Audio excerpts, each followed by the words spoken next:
Hello everyone, welcome to my YouTube channel Fit Mother with a Special Child. My name is Dr. भावना श्रीवास्तव। कैसे हैं आप सभी? I hope बहुत अच्छे होंगे। अभी पिछले वीडियो में आप लोगों ने बहुत स्नेह दिया, मुझे बहुत अच्छा लगा कि आज भी समाज में इन बच्चों के लिए बड़ी जागरूकता है।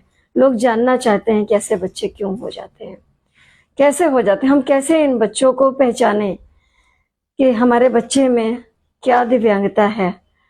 तो इस संदर्भ में आज इस चैनल के माध्यम से हम बात करेंगे और जो भी आप लोगों के सुझाव हों ज़रूर मुझे बताइएगा।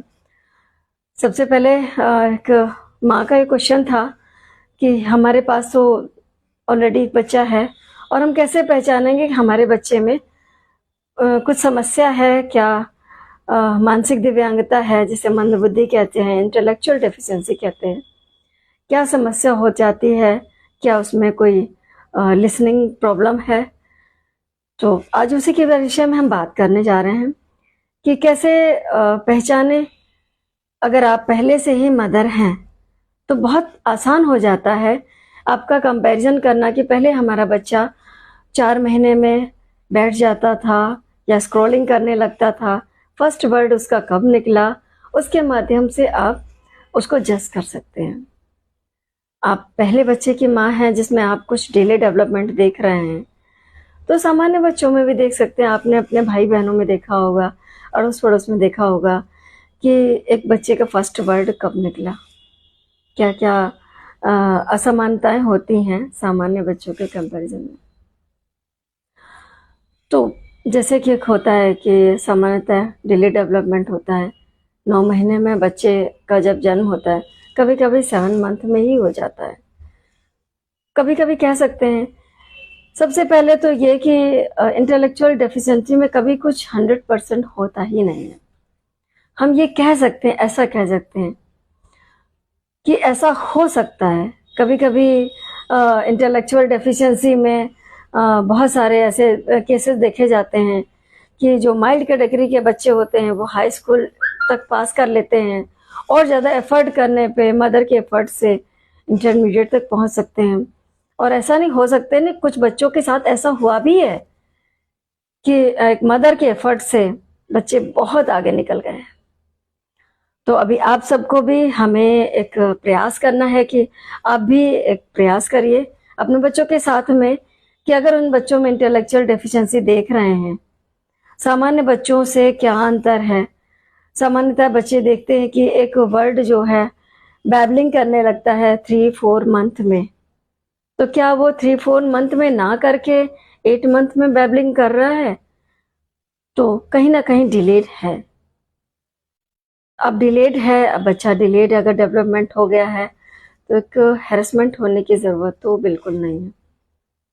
देखिए, कहीं पे भी अगर डिलेड डेवलपमेंट होता है, आईक्यू में कुछ कमी है, उसका कोई इलाज नहीं है। कितने लोगों को देखा है, नीम हकीम वैद्य के पास जाते हैं, डॉक्टर्स चेंज करते हैं, इवन विदेशों तक जाते हैं आईक्यू बढ़वाने के लिए। आईक्यू कभी नहीं बढ़ता है और यहीं पे ही अल्लाह, यीशु, परमात्मा, खुदा होता है। जन्म के समय में जितनी बुद्धि लब्धि हो जाती है फॉरएवर उतनी ही होती है। हमें ज़रूरत होती है जितना हमें ऊपर वाले ने बुद्धि दी है उसको इंक्रीज करना। हम लोग अपनी जितना हमारे पर बुद्धि होती है उसका कुछ % तक ही हम लोग यूज़ कर पाते हैं, बाकी यूज़ ही नहीं करते। उसको बढ़ाना है इस चैनल के माध्यम से। तो सबसे पहले तो मैंने आपको यही बताया है कि आप लोग अपने सामान्य बच्चों से ही कंपैरिजन कर सकते हैं कि कितना उसमें आईक्यू का लॉस है।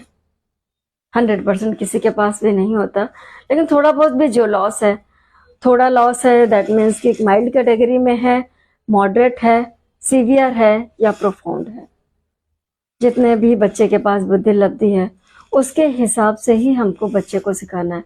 अगर माइल्ड कैटेगरी का है तो मैं चाहूँगी जैसे नॉर्मल बच्चे पढ़ते हैं वैसे ही आप सभी इन बच्चों के साथ एफर्ट करिए और पढ़ाने की कोशिश करिए।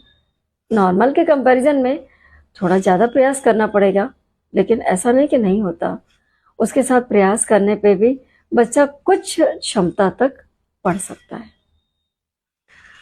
माइल्ड कैटेगरी में वो बच्चे किसी के आगे हाथ नहीं फैलाते, ज़रूरत है मदर को एफर्ट लेने की, वो पढ़ते हैं और सेल्फ डिपेंडेंट भी बनते हैं। ज़रूरत है आपके प्रयास की। तो पहले खुद भी फिट होइए और अपने बच्चे को भी फिट करिए। आज के लिए बस इतना ही, मिलते हैं नेक्स्ट वीडियो में। हाँ, माइल्ड कैटेगरी से जो भी अगर क्वेश्चन उठ रहे हैं ज़रूर मुझे अवगत कराइएगा, और अगर आप क्वेश्चन करते हैं तो मुझे भी एक मिलता है कि हम आगे किस टॉपिक पे बात करें। सो मिलते हैं नेक्स्ट वीडियो में। Till then, bye bye, take care and stay healthy.